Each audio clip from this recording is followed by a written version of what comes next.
진리대로 생각하라, 생각대로 마음하라. 성경시사 철학입니다. 이번 영상의 주제는 늙어서도 계속 싸우는 이유입니다.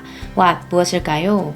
보통 신혼 때는 엄청 싸우다가도 몇 년 지나면 서로 덜 싸우고 잘 맞춰가는 게 대부분이잖아요. 그렇게 보면 점점 나이를 먹을수록 관계가 가까워질수록 서로 더 잘 알아가고 더 배려하게 될 테니까 노년이 되면 거의 안 싸우는 수준에 가야 맞을 것 같은데 그렇지가 않고 서로 늙을수록 관계가 오래될수록 더 싸우는 경우도 있는 것 같습니다. 그래서 황혼 이혼이 급증하는 거기도 하겠죠. 왜 그럴까요? 늙을수록 오래될수록 서로 타협이 더 안 되고 심하게 싸우고 서로에게 상처를 주는 이유는 무엇일까요? 가장 큰 이유는 관계가 오래되고 사람이 늙을수록 사회 안에서 운신의 폭이 좁아지기 때문입니다. 내 삶의 바운더리, 관계의 폭이 좁아진다는 거죠. 그에 따라 사고방식의 폭 또한 좁아지게 되고 내가 차지하고 있는 위치가 줄어들면서 오는 상실감은 더 크게 느껴집니다. 더 이상 변화의 여지, 개선의 여지는 없어 보이고 신분 상승의 가능성도 낮게 여겨집니다. 어떻게 보면 그런 바운더리가 죽을 때까지 쭉 간다고 봐야 합니다. 그렇게 가장 밀접하게 유지하고 있는 그 관계 안에서 한번 밀려나면 복구가 어렵다는 판단이 들죠. 젊었을 때는 이 공동체에서 밀려난다고 해도 다른 공동체에 갈 기회가 있습니다. 굳이 여기에만 매일 필요가 없습니다. 다른 관계에서 보상할 수 있으니까요. 그러나 늙으면 다른 곳에 가서 적응할 수도 없고 그쪽 사람들이 쉽게 받아들여 주지 않는다는 걸 잘 알고 있습니다. 그러니 현재 내가 있는 바운더리 내에서 내 위치를 공고히 하지 않으면 거기서 자존심이 구겨지면 존재감이 확 떨어지게 됩니다. 너무 큰 상실감과 대면하게 됩니다. 그렇게 한번 떨어진 위신, 상실감은 또 복구가 안 됩니다. 게다가 그 실수, 그 패배를 주위 사람들은 너무 잘 기억하죠. 다른 사회관계 속에서는 수많은 기타 사건과 일들이 있어서 이런 하나하나가 아주 작은 것으로 여겨지고 웬만하면 다 묻혀가는 데 비해 이 좁은 바운더리에서 실수하면 기억에 보다 깊이 남고 다른 것으로 커버할 만한 별다른 사건이 없습니다. 그래서 내 인생의 가장 큰 부분을 차지하는 그 범위에서 그런 인상을 남기고 싶지 않은 것입니다. 끝까지 언성을 높입니다. 지기 싫어합니다. 내가 상승할 힘도 없고 능력도 없으니 상대방의 길을 죽이려고 합니다. 그러면서 내 존재감을 높이고자 합니다. 그러니 나이가 들수록 양보가 안 되는 것입니다. 타협이 안 되는 것입니다. 양보하면 밀린다고 생각하는 것입니다. 조그만 것에도 상대방에 대한 분노가 쌓이는 것입니다. 어떻게 할까요? 첫째, 인정해야 합니다. 인정하지 않으면 불편합니다. 모든 것이 불만이고 불안하고 분노하게 됩니다. 내가 늙어가는 것, 내가 죽는 것 인정하고 나면 편합니다. 근데 늙어가는 걸 계속 부정하면 계속 불만스럽고 불안하고 불편합니다. 자신의 죄를 인정하고 회개해야 하는데 자꾸 아니라고 부정하고 감추려고 하면 불편해지는 것입니다. 진실을 부정하면 불편, 불안, 불만만 가득합니다. 자신의 실수를 인정하고 사과하면 괜찮은데 그걸 부정하고 감추려고 하면 불편해지죠.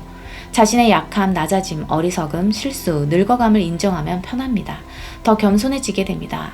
빌립보서 2장 3절 아무 일에든지 다툼이나 허영으로 하지 말고 오직 겸손한 마음으로 각각 자기보다 남을 낮게 여기고 상대방이 나보다 나은 걸 인정해야 하는데 부정하니까 시기, 질투심이 일어나는 것입니다. 예수님을 인정하지 않으니 계속 거짓말하게 되고 부활한 것 인정하지 않으니까 돈까지 줘가면서 가짜 뉴스 퍼뜨리는 것입니다. 소경이 자기가 눈 떴다고 이야기하는데도 그 사실을 부정하려고 하고 예수님을 죽여야겠다는 생각까지 하는 것입니다. 나사로가 죽었다가 살아났다고 인정하면 되는데 인정하기 싫으니까 나사로도 죽이고 예수님도 죽이려고 달려듭니다. 인정하면 편하고 부정하면 불편한 것입니다. 둘째, 인사해야 합니다. 인정한 사실에 대해 고백하는 것이 인사입니다. 인사는 인정한 것들을 표현하는 거죠. 서로 인사 안 하면 참 불편합니다. 반면에 반갑게 인사하면 기쁘죠. 우린 특히 감사의 인사를 잘 해야 합니다. 내가 상대방에게 고마워 라는 감사의 인사를 한다는 것은 자신이 누군가에게 늘 도움을 받고 살고 있다는 것을 인정하는 것입니다.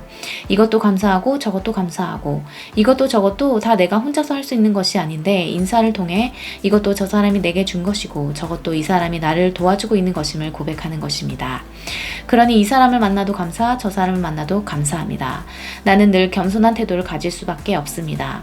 감사한 마음이 생기면 그 다음은 긍휼한 마음이 생깁니다. 나도 누군가를 도와줘야 한다는 생각이 듭니다.